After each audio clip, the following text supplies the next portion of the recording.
My name is Pam Sordyl from Puppy Mill Awareness, and thank you for your support on this. We did bring some photos today. We'd like to share them with you. Karen has some comparison photos from 2013. She's a kennel worker that worked in the facility. We've been working on this since then together to say that the monitoring of Oakland County Animal Control is not working. This is a hoarding situation. You can't tell a hoarder to go get medical attention and to follow through. Like she said, she forgets where the medication is at, and there's just too many dogs for her to manage. So we think that this case, unfortunately, has been mismanaged all this time by Oakland County Animal Control, not the officers, but the directors have been making the decisions. Senior officers have wanted to remove the animals, and they put that in the report. Senior officers have reported that there's cruelty, and they've had an on-site vet, which we requested. We wanted a veterinarian to prove that the conditions are impacting their health. So we do have cruelty, and you'll see in the photos that the conditions are impacting their health as far as ear infections, eye infections, gingivitis, tartar, extreme matting. There's feces and dirt embedded in. It's so tight to their skin. When they do get groomed, it creates sores.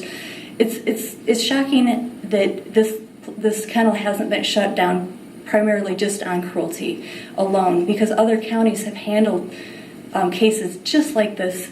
By having the police or animal control remove the animals because the conditions are so horrifying. Just the overwhelming smell of ammonia would be a cause for removal because it causes irritations and it's a sign of unsanitary conditions.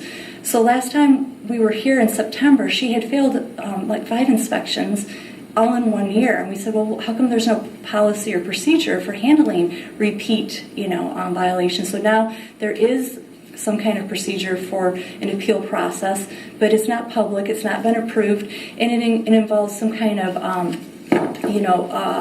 4 months to close the kennel.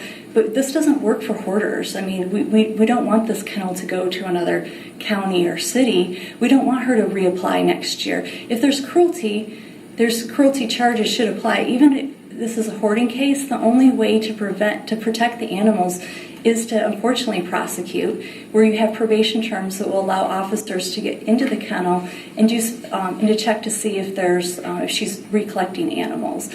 And we need restitution because this is going to be costly to the county. It can burden our rescues if these animals need to be treated and housed. 49. This is of last week, 49, including puppies. So we feel that this case has been mismanaged, and we want animal cruelty charges, and we want to set an example that this is how you handle hoarding cases to prevent her from moving to another location and not burden our local rescues with these animals. I did complete a study to see how other cities within Oakland County are handling hoarding. Unfortunately, I only saw 1 on record with animal control, but they weren't even the primary leading agency. I found 5 on the news and with Oakland County, and our Oakland County Animal Control did not lead 1 hoarding case. They were only called out to remove animals like dog wardens. We feel that our county should be leading animal cruelty, know how to prosecute, and follow through with, if they receive a ticket, did it fully get prosecuted? Is a bench warrant closed? What's the disposition? They weren't tracking dispositions. And did this person go to another city, and are they recollecting? So local cities are managing their own hoarding cases when our Oakland County should be leading and teaching them how to do restitution, ensuring that they don't recollect animals and not burden our local rescues and threaten to euthanize cats if they don't come and get them. That's not the way our animal control should be managed. I think our officers are doing a great job, but I think that an agreement to give a hoarder 4 months is an impossible task to ask her to get rid of the animals on her own. The animals should have been removed a long time ago. They should have been removed on June 1st, and we want them to be removed immediately. And I hope those pictures show how horrible this really is. So I'd like to thank you for listening.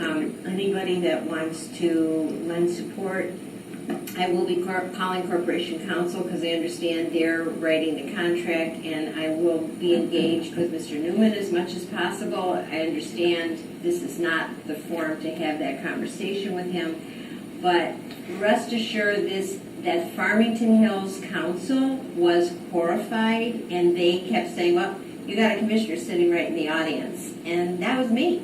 And I was charged with, this is not acceptable, we're ashamed of it, the Farmington Hills Council, very anxious for us to get involved. So to me, 4 months is not reasonable. I understand it was a legal agreement that was made, but 2 years ago when I was there, she forbid me to come back on the property. And I thought, oh, really? You're telling me what to do now? And she was. And she's somehow or another controlling this whole scenario, and it has got to stop. These dogs are definitely in danger. So, thank you. Thank you. Anybody else for public comment?